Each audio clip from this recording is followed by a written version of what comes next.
Hi, this is A New Nigeria with Wale Oluwade. This is your current affairs program where we critically examine the strategic issues bedeviling Nigeria's developmental aspirations and boldly offer practical suggestions on building the Nigeria of our collective desires. Today's episode promises to be engaging and exciting. My guest is already here virtually to assist me in doing justice and also give depth and clarity to the topic of our discourse. As always, it's going to be evidence-driven, honest, bold, and a no-holds-barred conversation. So get ready as we begin in earnest. And now, let's get on with it. Today, we're looking at restructuring, good governance, and the 2023 elections. After over 12 weeks of strike action, which effectively grounded academic activities across federal universities in the country, the Academic Staff Union of Universities, ASU, met over the weekend and extended the strike action further by 12 weeks, that is 3 months.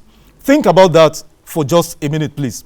In the midst of this, however, the Minister for State for Education, Emeka Nwajuba, has since purchased the nomination and expression of interest forms for the APC's presidential candidacy in the next year's presidential elections. As if that wasn't galling enough, the Minister for Transportation, Farotimi Amechi, under whose supervision a Kaduna-bound train was attacked March 28th by terrorists, with 8 passengers killed and over 150 kidnapped who are still in captivity.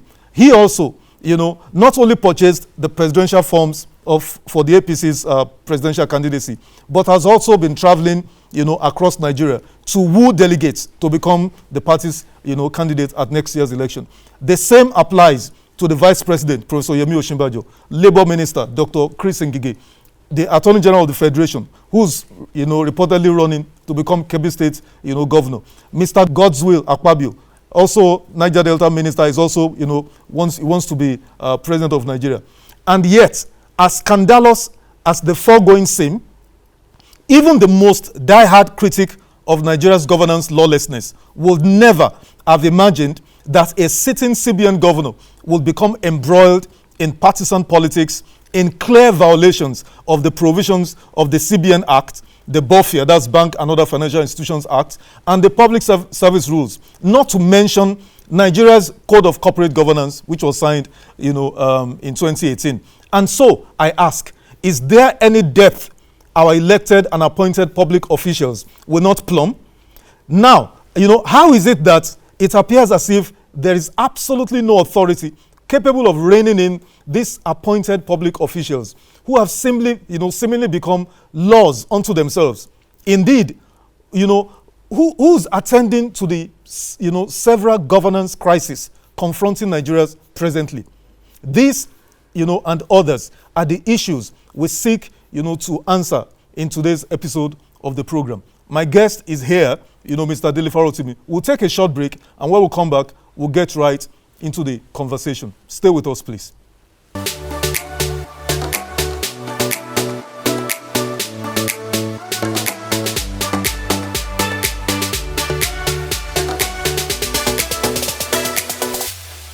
So, welcome back to the program. Nigeria. And my guest today is Mr. Barrister Dele Farotimi. He's also a civil rights activist, a political commentator, and author of 2 thought-provoking and insightful books. One of them is Do Not Die in Their War, and the second one, Imperatives of the Nigerian Revolution. Barrister Farotimi, nice to have you on the program. Okay. Thank you for having me. You're welcome. So let me ask you, almost 63 years since, after independence, our socio-economic conditions remain abysmal. What is wrong with Nigeria in your own opinion? Impunity. Impunity. Lawlessness.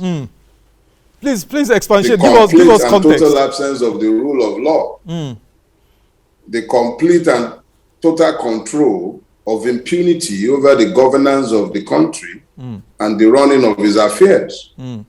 If laws were to rule in Nigeria, Nigeria would collapse under the weight of its own impunity. So if you're asking what the problems are with Nigeria, you would have to go back to 1966 when we institutionalized impunity.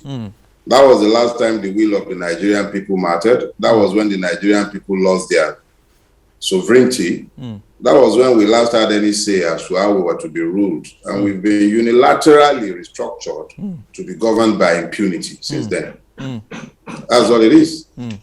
Elder statesman, legal titan and educationist Chief Febaola, SAN, recently called for, among others, a 6-month interim government, part-time legislature, a reversion or a reversal to the parliamentary system of government, etc. What's your take on this whole restructuring debate? What's your view?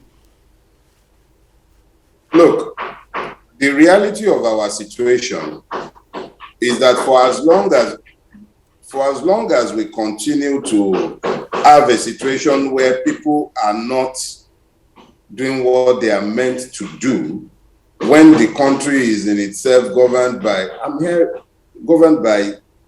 a crazy level of insanity where the will of the people is not what matters, when people are now looking to bring solutions to such problems, they are bound to bring more trouble. Chief Babalola, in his wisdom, has raised a suggestion, but that suggestion amounts on its own to a coup. But that is probably what it will take to fix our problems. I'm not calling for a military coup, but I'm talking about a revolution, something that takes us away from our current trajectories. What Chief Babalola was suggesting would have had to be done extra-constitutionally. That is because Decree 24, which masquerades as the 1999 Constitution, has not left room for any sort of moderation to be found between the imposition of impunity and the expression of the will of the people. So someone like Chief Babalola, in recognition of the deficiencies of that constitution, he's been practicing law for longer than I have lived. So he should know what he's talking about. He has seen that that constitution, that fraud, is incapable of delivering the solutions to the problems that it has in itself created. That was what had led Chief Babalola to make that suggestion. So it's not a function of whether one agrees with the proposition or not. It's a function of the fact that you have to recognize the desperation that will lead a man that has, if there is anyone who more or less represents the institutionalization of whatever law represents in Nigeria for good or for bad, is Chief Babalola. Is the oldest of the ones who have practiced law in this country all these years. So when he's telling you that he has looked at your constitution, quote and unquote, the fraudulent Decree 24, and that the only thing he can see is that you need to step outside of that constitution, that fraud, before you might find a solution to the problems, because the problems are actually rooted in that constitution. So that tells you the drastic nature of the measures that would have to be taken to resolve our problems. So if anybody is talking restructuring, it's because the person recognizes the fact that you actually need to do a root and branch restructure of the Nigerian state if you are going to ever find a way out of our mess. The problems are rooted in the structure.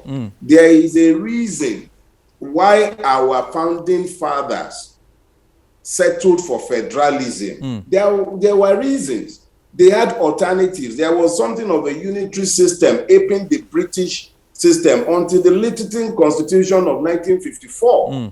That was the beginning of the experiment with federal system.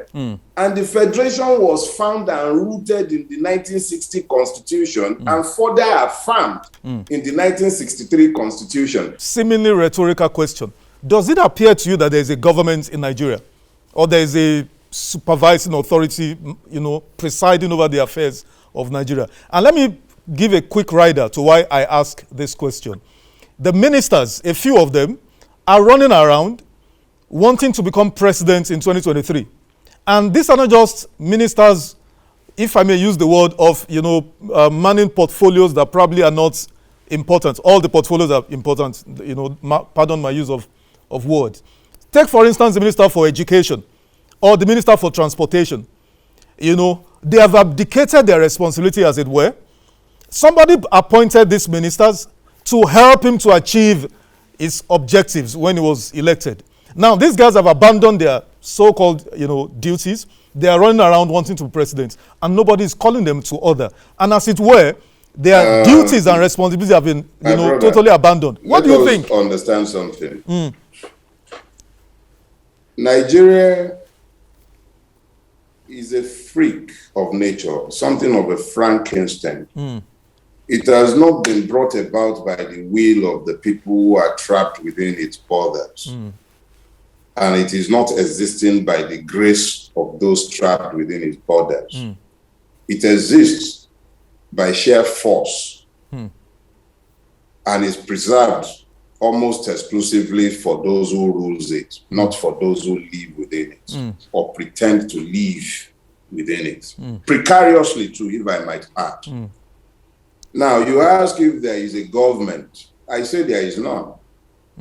It's just that by some weird Nigerian factor, perhaps our refusal to buckle under, we have managed to keep going in spite of the odds. The government refuses to provide basic needs of life, such as electricity, so we all plunk up for generators. The higher up you are, the more the generator you use represents your social status. And then there are no water works, and then we sink boreholes. And then we hire security guards. The richer you are, the more your need for security, the more you acquire your own. So you become a government unto yourself.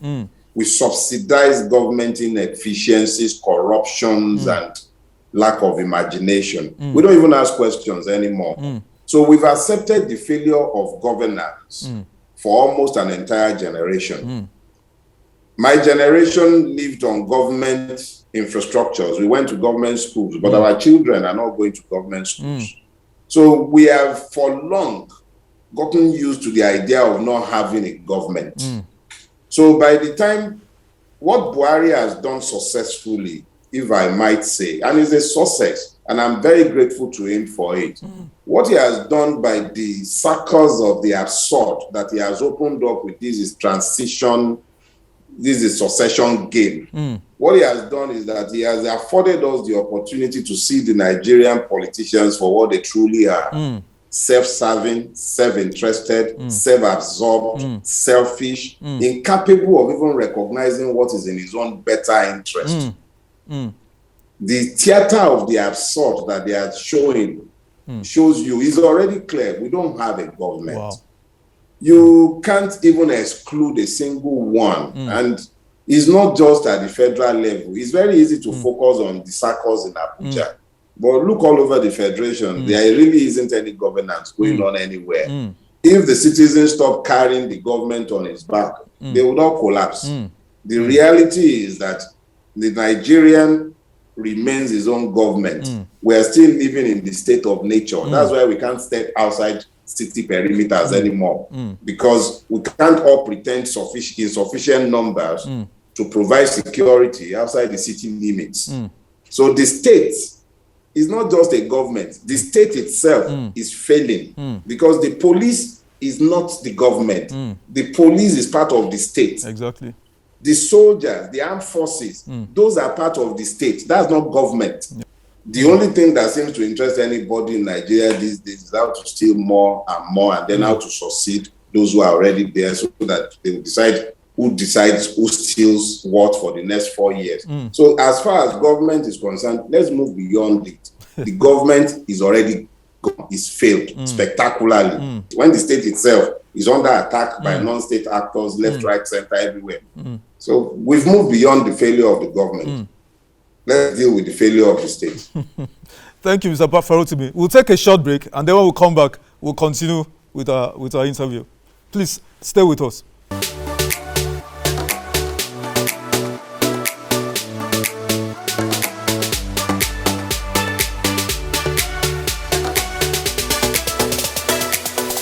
You're welcome back to our program. Mr. Farotimi, before we went on that break, we were talking about failure of government, failure of governance. But thankfully, like you said, and I agree with you, the state still seems to be, holding itself together one way or the other. I don't know how. But in less than a minute, if you can, this question is very important. This debacle or this drama around the CBN governor wanting to contest also, to be president. Have you ever seen any precedents of such anywhere in the world? How can you have any precedents of any such in the world? It's only in Nigeria that dogs split and goats bark, because there are no rules anywhere. It's about impunity. And when a place is governed by impunity, you see all different levels of madness are enabled, because it simply means that what can you get away with? As far as Nigeria is concerned today, the law is whatever. What's the Attorney General's name now? Malami, Abubakar Malami. Malami, whatever Malami says is law, is law.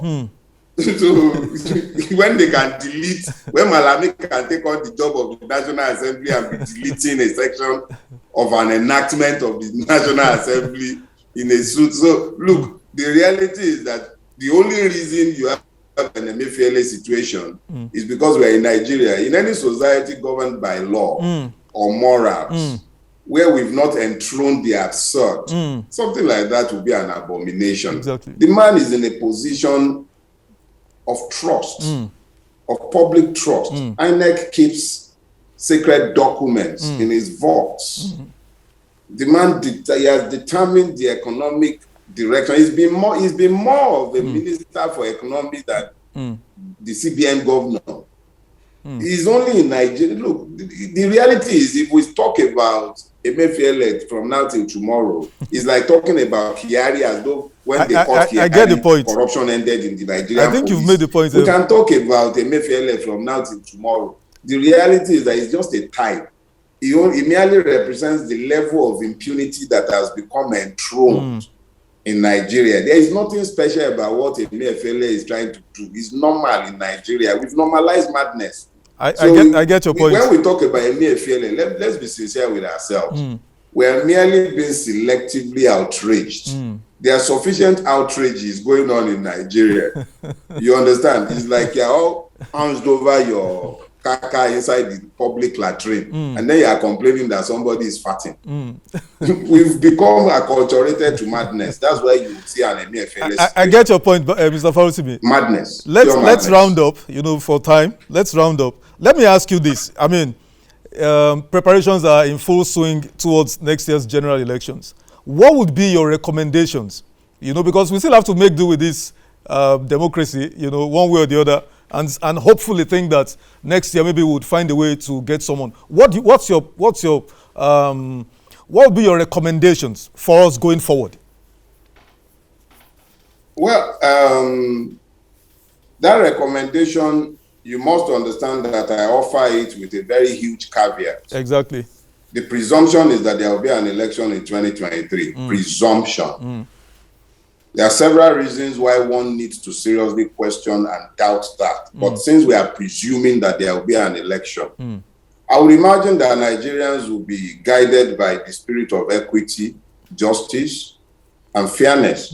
And that will mean that first and foremost, we should be looking to a candidate of Southeastern origin. Okay. That's the number one thing. But beyond that, we should be looking to issues. Restructuring being the first of the issues that should be top of mind for any Nigerian going to the polls in 2023. Nigeria is not sustainable on its current structure. If it's not dead already by then, it will die if we do not do something urgently to give Nigeria back to Nigerians. And the only way to do that is to restructure this country. It's not working for Nigerians. It might be working for the ruling class, and it is. But it is not working for the Nigerian. Lagos is working, they say. Who is it working for? If Nigeria is working, who is it working for? Nigeria is not working for the Nigerians. The Nigerian is more or less a slave in his own country. And it's because of the slave charter of 1999. If Nigerians are to be freed and unbundled, we would have to restructure this country urgently, because I'm not sure we have too much time left before we might do that. Thank you. Thank you very much, Mr. Farotimi. It was nice having you for your fascinating contributions. Thank you, and I hope to see you some other time. Thank you very much. And that's the end of our interview segments. We'll come back after this short break.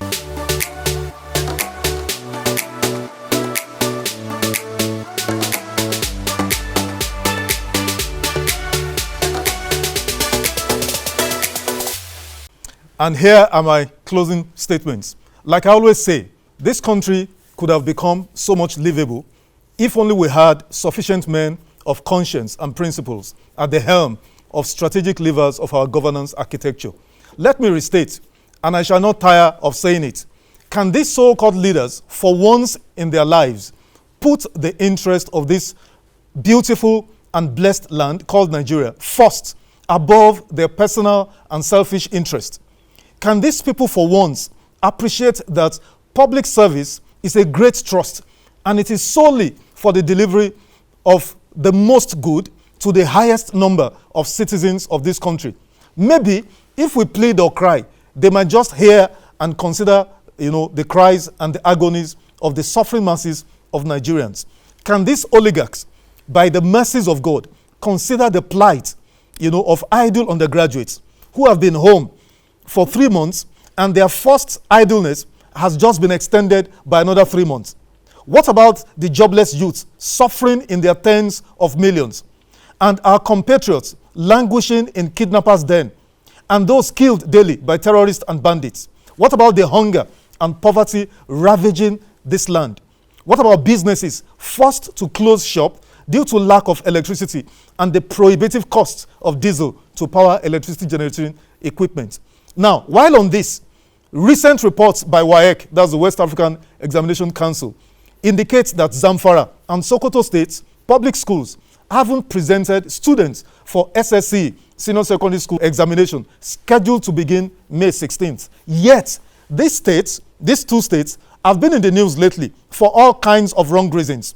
Sokoto State, for instance, the governor wants to be president of Nigeria. And the question any right-thinking person should ask him is, to do what exactly? Are there no pupils qualified to write SSC, or it is simply not the priority of the governor? And his compatriot in Zamfara, the Zamfara governor, he recently sponsored about 97 persons to Hajj, to Saudi Arabia for Hajj. And he also bought over 350 vehicles for traditional rulers. Yet, he is not interested in the education of the children who are the future leaders of not only Zamfara, but Nigeria. So here are my simple recommendations. And it is only an advice, which I offer in good faith. You all have rights, to aspire to any elected offices. However, to sit tight in office while you pursue this aspiration is dishonest, it is dishonorable, and it is a great disservice to Nigeria. Importantly, it is an illegal conduct, particularly based on the provisions of the Nigerian Code of Corporate Governance 2018. One of the principles of sound corporate governance is ethics and integrity. The personal ethics and integrity, and might I add, morality of all of you, going around that you want to aspire for office while you sit in your offices, is questioned by your actions. And while on this, may I ask the CBN governor, Mr. Godwin Emefiele, for instance, if a serving bank CEO aspires for political office and refuses to resign, and the board of directors of such a bank where he works refuses to remove such a CEO, what will be the reaction of the central bank, which you, Mr. Godwin Emefiele, heads? Because you are the regulator of the banks and the bankers in Nigeria. What are you going to do in such a circumstance? Perhaps if you think on this scenario, it will advise you to do what is necessary in the given circumstance. And so I conclude by a great quote from the Spanish historian and philosopher George Santayana, who famously said, "Those who forget history are condemned to repeating it." Now, what history should the current leaders remember? The history of what led to the termination of the First, the Second, and the Third Republics. If they don't have a rethink urgently, I fear similar fate awaits this Fourth Republic. Now, will you do the right thing? I pray and I hope you will. For all of our sakes, I believe in a new Nigeria, and it is possible. And those are my closing thoughts. Now, that's the program for today. Remember to follow me on my different social media handles. Subscribe to my YouTube channel so you can watch this program and other videos there. Now, drop your comments also. I'd love to hear from you. And I'll see you next time. Bye for now.